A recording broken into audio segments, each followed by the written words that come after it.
Hirit ni Mr. Joey De Leon kay Miss Raisa May Dizon patungkol sa usaping ito abay nagtrending dahil sa naging reaksyon ni Raisa May. Yan ang pag-uusapan natin maya-maya lang. Sabi dyan, but before that, if you haven't subscribed yet to my YouTube channel, please don't forget to like, share, and subscribe at hit mo na rin ang notification bell for more showbiz updates. So kung akala nyo tapos na ang plotting twist ng 2026 sa Philippine Noontime Wars, well, nagkakamali kayo dahil nang malubha dahil right now ang buong showbiz fandom ay kasalukuyang nayayanig sa pinakabagong hirit ng nag-iisang henyo master na si Joey De Leon. Kung active kayo sa TikTok, FYP o babad kayo sa Reddit, Chika PH, for sure hindi nyo na-miss ang trending headline mula sa Abante Tonight na nagpapaalog sa utak ng mga netizen. Ang tiyaan natin ngayon sa gitna ng live broadcast ng longest running noontime show na Eat Bulaga ay hindi napigilan ni Joey De Leon na ihagis ang isang napaka-unbothered ngunit matinding patama o hirit sa kanilang bunsong host na si Raisa May Dizon.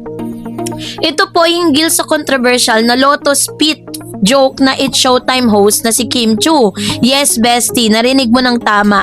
Ang master ng mga on-the-spot banat ay bumasag na naman ng katahimikan at literal na napaka-awkward silhouette ang buong studio. Gusto mo ng full details breakdown na mahaba pa sa pasensya mo tuwing naghihintay ng validation ng sa crush mo? I-unpack natin ang bawat anggulo sa showbiz.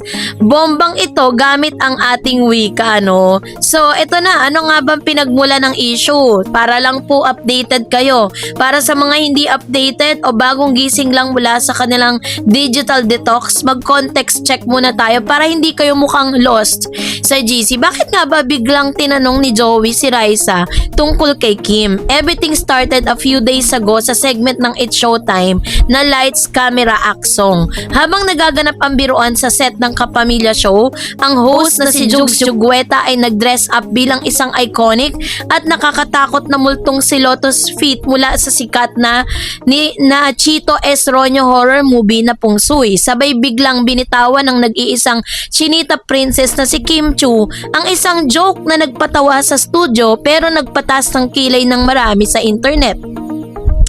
Pabiro kasing sinabi ni Kim na si Jugs habang naka-makeup at costume bilang Lotus Pit ay kamukha o kahawig ng Eat Bulaga host na si Raisa May. So boom! Ang mga netizen automatic na nag-react. Ang iba sinabing off limits at body shaming o bullying ang naganap dahil ginawang punchline ng isang tao mula sa katapat na programa na wala namang kinalaman sa segment. Bagamat dinidefend ng mga fans ni Kim na wala siyang masamang intensyon at sadyang inside joke lang o kaya naman ay si Jugs mismo ang tinutukoy niyang kahawig, ang apoy ng kontrobersya ay kumalat na parang wildfire sa social media. Umabot pa nga sa punto na pati ang Eat Bulaga director na si Ai Sigera ay nahinga ng komento ng media at nagpapaalala na dapat mas maging sensitive sa pagbibiro, no, dapat mas maging sensitive at dito pumasok sa eksena ang haring sutil ng telebisyon na si Joey De Leon.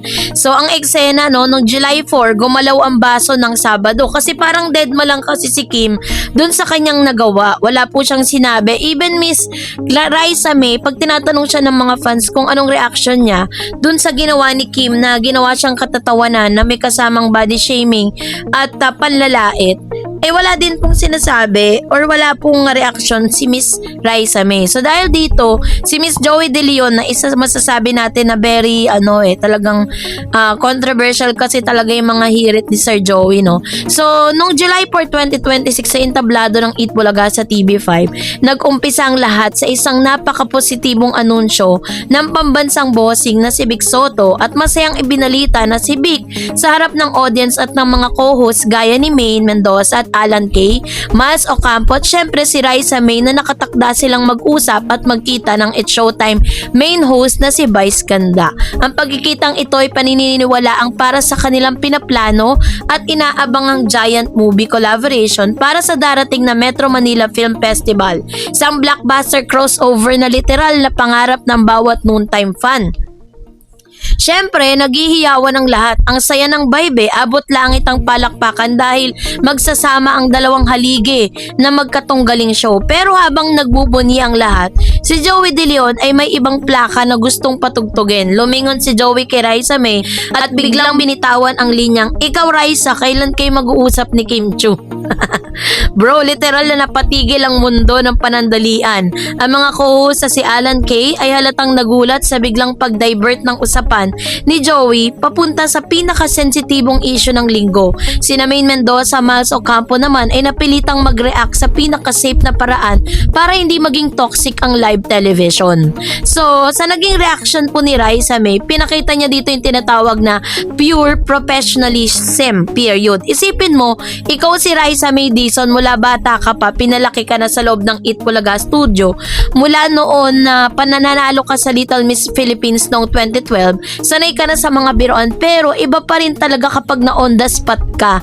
No, kino-corner ng isa sa mga haligi ng telebisyon tungkol sa isang taong nag-trending dahil sa paggawa ng joke sa itsura mo. Paano sumagot ng ating nag-iisang aling maliit? Hindi na maliit dahil dalaga na, no? Walang kaantog-antog, hindi nagpakita ng inis, at higit sa lahat hindi nagdala ng kahit anong negatibong energy si Raisa. Sa halip sumagot siya ng seryoso at magpakita ng tampo, tinawanan lang ito at nagpa-cute at magalang ni Raisa May. Tumingin siya ng diretso sa camera, ngumiti ng napakalaki, kumaway at sumigaw ng, "Hello po, shout out."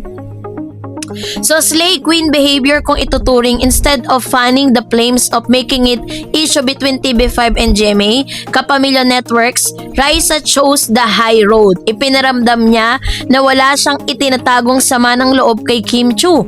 Agad namang sumabay sina Maine at Miles na nagpa-shoutout para ma-divert ang attention or tension at gawing magaan ang sitwasyon. So, ang pagkahenyo, pagkasutil ni Joey De Leon na hindi natin pwedeng pag-usapan. Si Joey De Leon nang hindi tinitignan ang kanyang sining ng pambubudol sa mga seryosong issue. Kilala si Joey bilang isang taong wala talaga siyang filter. Kung ano ang trending sa labas, asahan mong ipapasok niya sa loob ng show bilang isang simpleng side joke.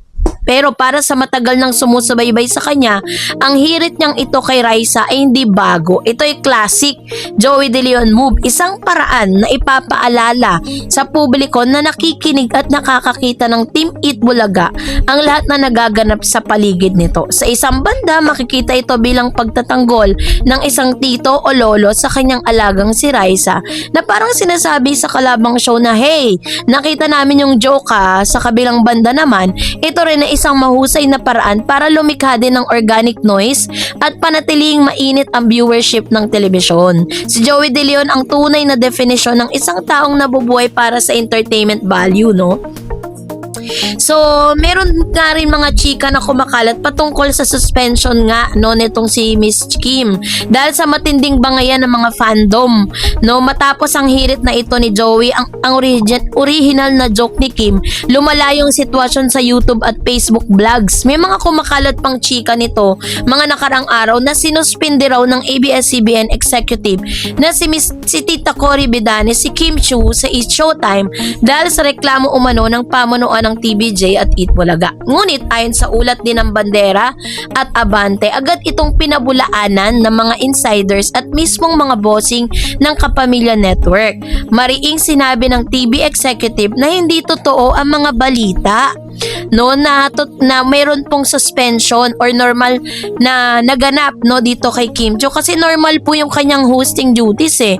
Ang paglilinaw na ito ay ito'y nagpapatunay na bagamat na hirita ng live on screen sa pagitan ni Joey at ng sitwasyon sa likod ng camera, ay nananatili pa ring maayos yung relasyon ng dalawang dambuhalang network, lalo na't may niluluto pang pelikula sina Bossing at Vic at Vice Ganda. So ito po yung napakalaking lesson din para kay Miss Kim kasi nahanapan kasi siya ng resibo, nakikitaan siya ng resibo na parang parang sinasabi niya na lagi niya sinasabi that we should always be parang responsible sa mga ilalabas nating mga biro or statement sa publiko. Kasi minsan nakakasakit ng damdamin. So, dahil po doon, binalikan na back to you si Kim, no? Doon sa kanya mga naging statement.